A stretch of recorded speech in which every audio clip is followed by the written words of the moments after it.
ئەم کاتتان باش من سیروان ئەمڕۆ باس لە ئەنبۆکسکردنی iPhone 5 دەکەین.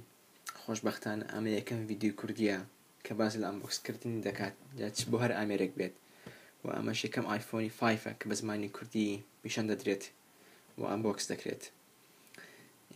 سەرەتای سەری بکەین دەبینین پاکێجێکی ڕەشمان هەیە، مانای ئەوەیە کە ئەمە iPhone 5 ڕەنگی ڕەش وەگەر سپی بێت مانای iPhone-ی سپی دەگەیەنێت.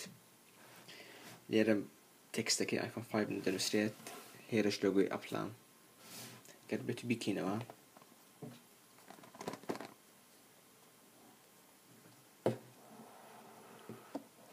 ئەمەش هەر وێنەی iPhone 5. بەڵێ ئەمەش iPhone 5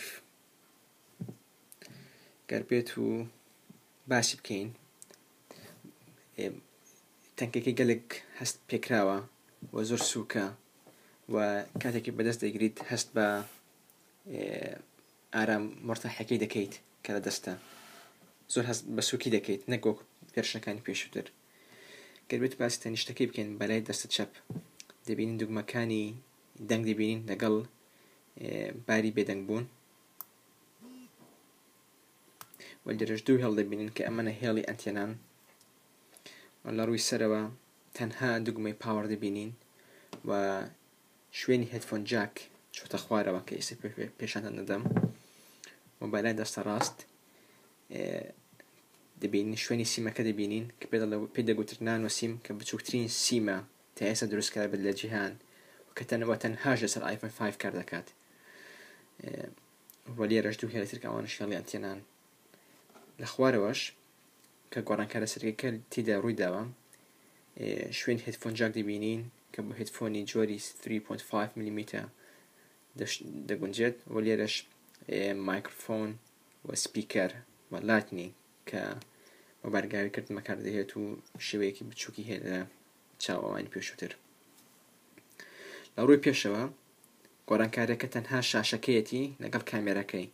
شاشەکەی بۆتە 4 ئینچ کە درێژەکی بەرچاوی هەیە و ئەمە شۆن باتن هەر وەکو پێشووتر و لێرە شوێنی بیستەر و ئەوەش کامێرەیە HD بە شێوەی 720p. لە پشتەوەشی دوو ڕەنگ وەکو دوو شێوەی جیاواز دەبینین، یەکەمیان ئەلمنیۆمە و دوومیش مادەیەکی ترە نازانم چی پێ دەڵێن بەس کردنەکەی زۆر خۆشە و کامێرە ئایسایت 8 مێگاپیکسل پێشخراوە بە ئۆپتیکە نوێیەکان و مایکرۆفۆنێکی بچووک لە نێوەڕاستیەیە لەگەڵ فلاشێک. ئەمە بە شێوەیەکی گشتی باسی iPhone بوو.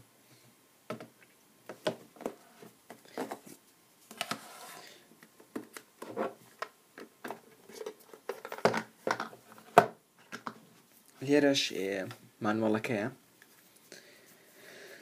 کە ئەمەیان دەرزی بۆ کردەوەی شوێنی سیمەکە و لێرەش سلیکەری ئەپڵ وارانتی ڕوونکردنەوە مانوەڵ چەند بەشێکی سەرێکی باس دەکات بە وێنە و تێکست بە ئینگلیسی و هەر وڵاتێک بە زمانی ئەو وڵاتە بڵاو دەکرێتەوە. بۆ لە ئەمریکا و بریتانیا و ئوسترالیا و کەنەدا بە زمانی ئینگلیزیە، لە ئەڵمانیا بە زمانی ئەڵمانیا و بەو شێوەیە. ئەمەش سەری بارگاوی کەر کە بە USB دوو کار دەکات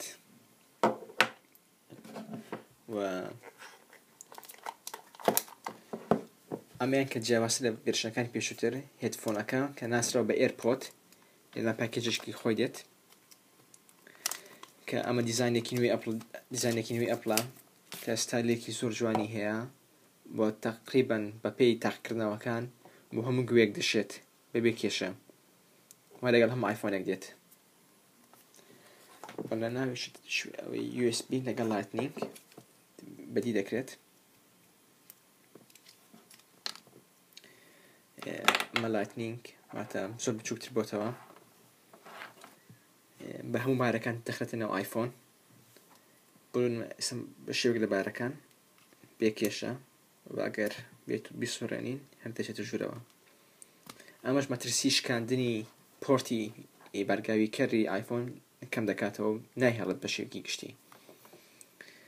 بەڵێ ئەمە ڕوونکردنەوە بوو لەسەر ئەنبۆکسکردنی آیفۆن 5 بە زمانی کوردی بۆ یەکەم جار کە پیشان دەدرێت و هیوادارم بەدڵتان ببێت و لە ڤیدیۆکانی داهاتووم باس لە گۆڕانکارە نوێیەکان دەکەین هەم لەسەر آیفۆن 5 و هەم لەسەر ڤێرژنی نوێی iOS 6 و سپاس بە سێکردنتان. دەتوانن لە فەیسبوک پێجەکەم لایک بکەن و لە تویتەر بەمان شێوە فۆلۆم بکەن و تکە ئەگەر ڤیدیۆکەشتان بەدڵە لایکی بکەن و سەبسکرایب بکەن و لینکی هەموو سۆشیال نێتوورکەکان لە بەشی ڕوونکردنی ڤیدیۆکەدا دەنێم لە خوارەوە. سپاس بۆ ئێوە. ژین.